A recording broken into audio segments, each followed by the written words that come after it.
সে করুক, আরো আরো অনেক দূর এগিয়ে যাক। আমরা তার পাশে তো আছি এবং সে দিন শেষে আমাদের সাথেও করবে। এটা আমাদের বিশ্বাস এবং সেটা খুব তাড়াতাড়িই করবে। সেই অনুভূতিটা যদি একটু শেয়ার করতেন আমাদের সাথে। Oh, it was grand. মানে কাতারের শোটা ওয়াজ ভেরি সাকসেসফুল অ্যান্ড এত মানুষ ছিল, স্টেডিয়াম ফুল ছিল এবং বাইরে অনেক বেশি মানুষ ছিল। লিটারালি আমাদের গাড়ি ভেঙে ফেলতেছিল অডিয়েন্সরা। এটাই আসলে অডিয়েন্সের ভালোবাসা অ্যান্ড আমাদের ব্লেসিং। সাকিব ভাই আমরা সবাই একসাথে গ্রিন রুমে ছিলাম। People was crazy to meet him, to see হিম।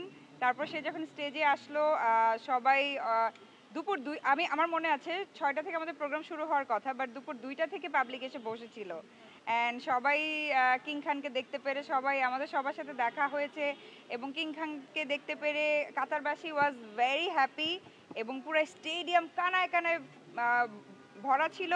সবাই শাউট করছিল এবং সবাই সাকিব ভাইয়ের সাথে তাল মিলাচ্ছিল। সো আমার কাছে খুব ভালো লেগেছে যে এটা একটা বিগেস্ট গ্র্যান্ড শো ছিল।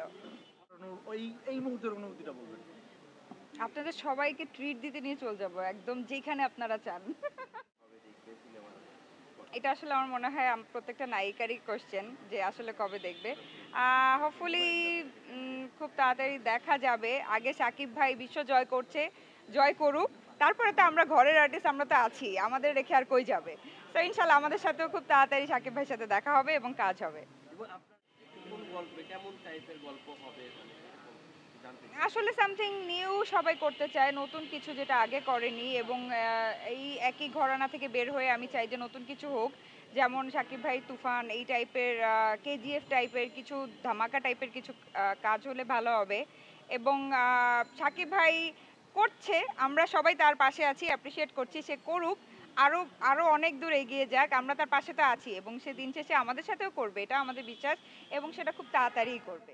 একটা মজার কথা বলেছিলাম। মানে এই ব্যাপারটা নিয়ে একটু আপনার কাছে জানতে চাই। হ্যাঁ, কারণ আমরা চাচ্ছি যে সাকিব ভাই বিশ্ব জয় করে আসুক। বলিউড জয় করেছে, এরপর হলিউড জয় করুক। তারপরে আমরা তো ওই যে আমি বললাম আমরা তো আছি, always ready for Shakib Khan. তো সাকিব ভাই সব জয় করে আসুক, আমরা তাদেরকে অলওয়েজ ওয়েলকাম করব এবং আমাদের শিডিউলও সবাই আমরা দিব, সমস্যা নাই কোনো। একটা ব্যাপার জানতে চাই, দেশে সিনেমা করানো আসলে আমাদের বাংলাদেশেও অনেক প্রতিভাবান শিল্পী আছে, তাদেরকে কেন নিচ্ছে না? মানে এই ব্যাপারটা একটু আপনার কাছে আসলে জানতে চাই।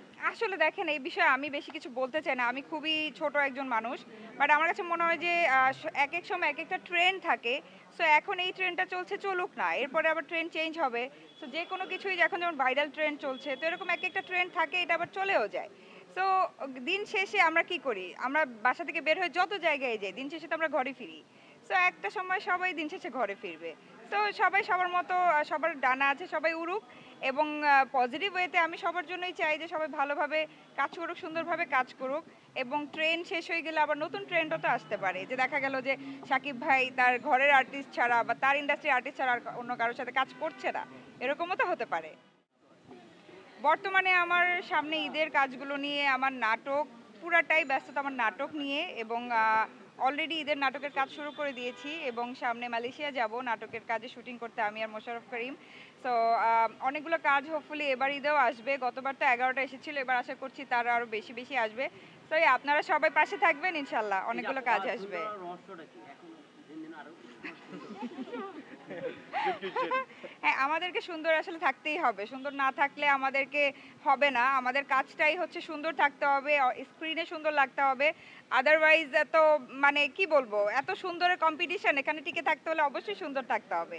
সো সুন্দর থাকার রহস্য হচ্ছে অলওয়েজ স্টে পজিটিভ, সবসময় পজিটিভ চিন্তা করা, কোনো গুজবে কান না দেয়া এবং পজিটিভলি চিন্তা করাটাই আমার মনে হয় এবং নিজের কেয়ার করা, ভালো থাকা এবং নিজের আশেপাশে মানুষজনকে ভালো রাখাই সৌন্দর্যের রহস্য।